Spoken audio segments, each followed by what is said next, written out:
ये हमने केस कर लिया सिंपल वाला, जहाँ पे हम अर्थमेटिक मीन को डिस्कस कर रहे हैं, जहाँ पे हमारे पास सिंपल ऑब्जर्वेशन होंगी। बट यहाँ पे हमारे पास एक और केस अराइज होता है, वो केस कौन सा है? In case of frequency distribution x I. Frequency distribution क्या होती है? पहले तो मैं आपको ये समझा देती हूँ कि फ्रीक्वेंसी डिस्ट्रीब्यूशन क्या होती है। देखो लोग है, फ्रीक्वेंसी डिस्ट्रीब्यूशन क्या होती है?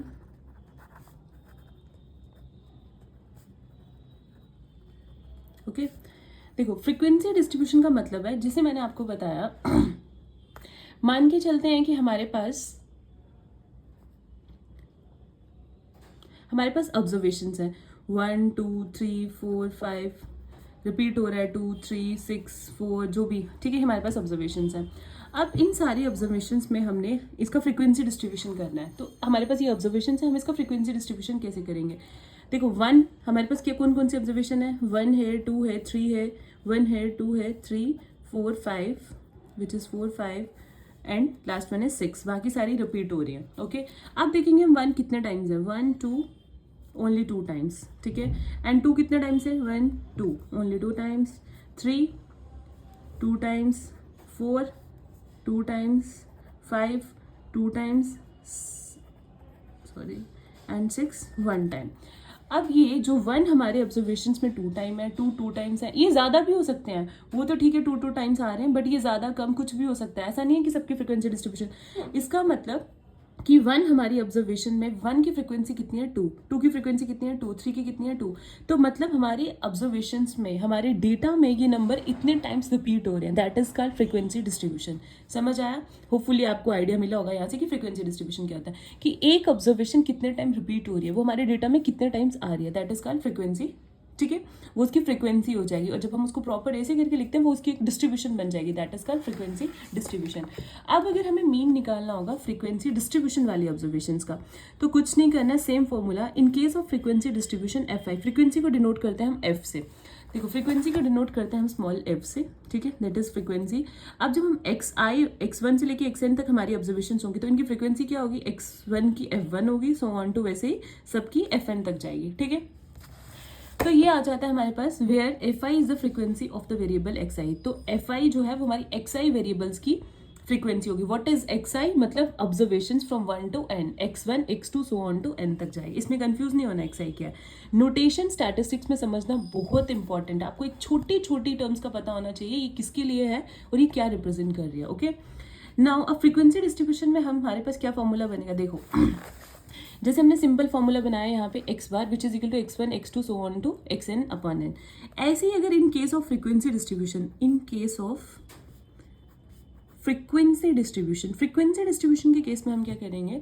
x बार निकालना तो मीन ही है, विच इज इक्वल टू, अब x1 है तो x1 की कुछ फ्रीक्वेंसी होगी। x1 मत मान लिया कि x1 हमारी 1 वैल्यू है, तो 1 कितने टाइम आ रहा है? ये x1 है, ये इसकी वैल्यू है एंड ये इसकी फ्रीक्वेंसी है, दैट इज f1। ओके तो वैसे ही x1 आ गया हमारे पास, x1 अगर है तो उसकी फ्रीक्वेंसी भी उसके साथ मल्टीप्लाई होगी, f1 x1 plus f2 x2 so on to fn xn। ठीक है, यहाँ तक समझ आया? अब नीचे हमारे पास क्या रहेगा? टोटल नंबर ऑफ ऑब्जर्वेशन, जो हमारी टोटल फ्रीक्वेंसी का सम होगा। What is F and this is frequency का सम, ये एफ आईज का सम होगा, और आई भी कहाँ से कहाँ तक जाएगा? एन तक जाएगा। समझ आई? अब ये कैपिटल एन क्यों आया यहाँ पे? क्योंकि अब हम फ्रीक्वेंसीज का सम लेंगे, अब हम नंबर ऑफ ऑब्जर्वेशन नहीं लेंगे, अब हमारे पास total frequency this is frequency, हमारे पास एफ आ गया, और एफ का सम जो होगा वो हमारी क्या होगी? Capital n. इनका जो टोटल सम होगा वो हमारा होगा capital n, that is summation of f, वो हमारी होगी फ्रीक्वेंसी का सम।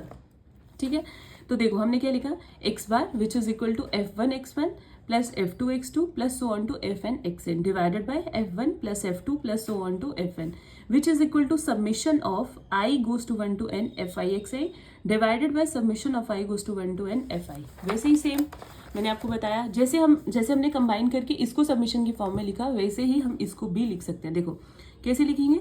X bar which is equal to submission of I goes to 1 to n F I X I बन जाएगा, ठीक है, डिवाइडेड बाय, अगर इसको भी सबमिशन की फॉर्म में लिखना है तो I goes to 1 to n F I. बिल्कुल कंफ्यूज नहीं होना, ये एफ आई में कैसे कन्वर्ट हो गया, ये एस आई में कैसे कन्वर्ट हो गया, ये सबमिशन में कैसे आया, मैंने आपको एक एक टर्म एक्सप्लेन करी। फिर भी किसी को कोई भी डाउट आता है वो मुझे कमेंट में बता सकता है, मैं दोबारा एक्सप्लेन कर दूंगी। ठीक है, तो ये वाला मीन हम कब निकालेंगे, इन केस ऑफ फ्रीक्वेंसी डिस्ट्रीब्यूशन, जब हमारे पास हमारे डेटा की फ्रीक्वेंसी भी गिवन होगी, उस केस में अपने अपने मीन को ऐसे फाइंड करेंगे। ओके, होपफुली यहाँ तक आपको क्लियर हो गया होगा। फिर बोलता है in case of the grouped और continuous frequency distribution X is taken at the mid value of the corresponding class.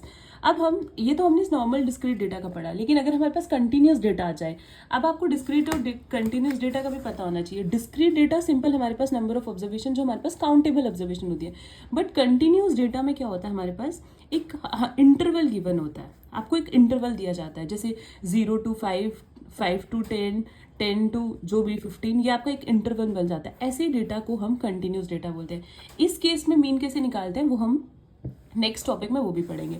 जैसे अभी हमने एक फॉर्मूला पढ़ा, इस पर हम एक न्यूमेरिकल करेंगे ताकि हमें थोड़ा आइडिया अच्छे से हो जाए। इसी न्यूमेरिकल में आपको कंटिन्यूस का भी पता चल जाएगा कि कंटिन्यूस डेटा में हम क्या कहते हैं। पहले मैं आपको यहाँ से न्यूमेरिकल रीड करके बताती हूँ, फिर मैं आपको समझाती हूँ कि इसको सॉल्व कैसे करें। ठीक है, क्या बोलती है हमारी example, find the mean of the following frequency distribution. हमें फ्रीक्वेंसी डिस्ट्रीब्यूशन दी हुई है, उसका देखो फ्रीक्वेंसी डिस्ट्रीब्यूशन वर्ड से ही आपको समझ आ गया, इसका मतलब आपका डेटा आपको फ्रीक्वेंसी के साथ गिवन दिया हुआ है। दैट इज आपकी ऑब्जर्वेशन है x इज इक्वल टू 1 2 3 4 5 6 7। अब वी हैव 7 ऑब्जर्वेशन एंड उनकी फ्रीक्वेंसी गिवन 1 की फ्रीक्वेंसी 5। इट मीन्स 1 हमारे डेटा में 5 टाइम्स रिपीट हो रहा है। 2 की फ्रीक्वेंसी 9, 3 की फ्रीक्वेंसी 12 एंड 4 की फ्रीक्वेंसी 17, 5 की 14, 6 की 10 एंड 7 की 6। क्लियर?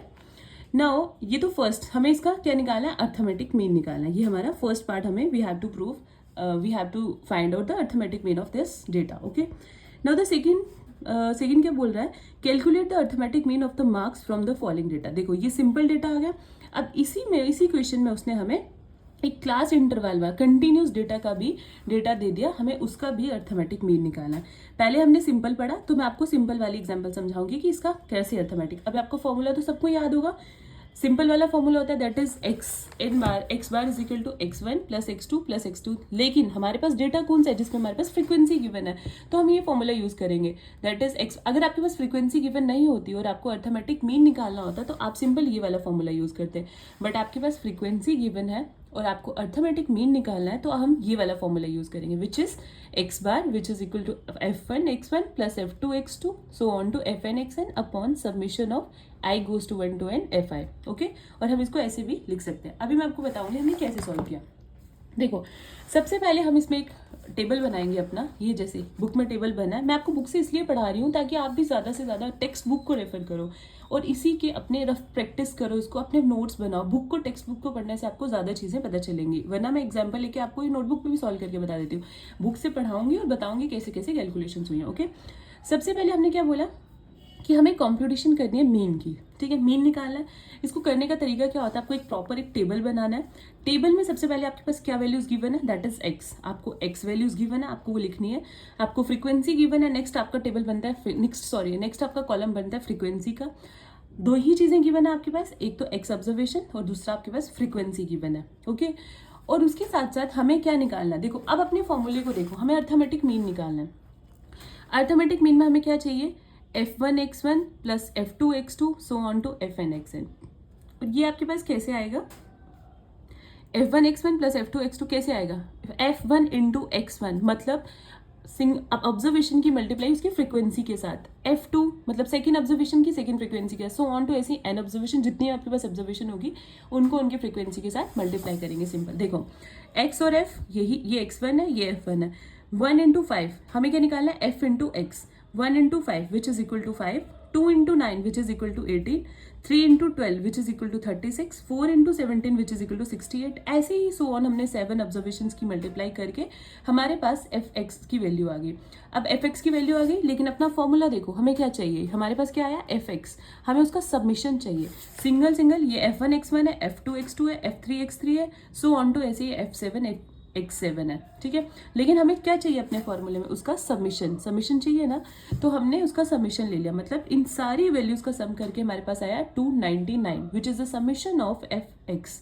ठीक है, समेशन आ गया, दैट इज ये वैल्यू हम अपनी यहाँ पुट करेंगे which is equal to 299 divided by हमने क्या बोला, सम ऑफ फ्रीक्वेंसीज का सम। तो फ्रीक्वेंसीज क्या है हमारे पास ये, तो फ्रीक्वेंसीज का हम सम करेंगे which is equal to 73 divide करके जो वैल्यू आएगी वो हमारा हो जाएगा एक्स बार, मतलब मीन। ये देखो x bar is equal to 1/n submission of f x divided by वही n तो आ गई value 299/73 which is equal to 4.09। अब ये बैठ के आप खुद एक एक कैलकुलेशन करोगे, फिर आपको पता चलेगा आपने कैसे इसको सॉल्व करा। इसमें अगर किसी को कोई भी डाउट है, एक सिंगल आपको मतलब लगता है कि आपको ये चीज़ समझ नहीं आई बीच से, आप मुझे कमेंट करके बता सकते हैं, मैं आपको दोबारा एक्सप्लेन करूंगी। लेकिन इसको स्लोली पढ़ो, भागना बिल्कुल भी नहीं है। एक एक नॉर्मल मतलब छोटी छोटी ऑब्जर्वेशंस को पहले समझो कि वो क्या बोल रही है, और फिर हम नेक्स्ट कंटिन्यू करेंगे। जितना अच्छे से यहाँ पे आपको नोटेशंस क्लियर होंगी उतना अच्छे से आप आगे स्टैटिस्टिक्स को सीख पाओगे। सो इसमें अगर किसी को डाउट होगा then let me know in the comment, I will explain to you it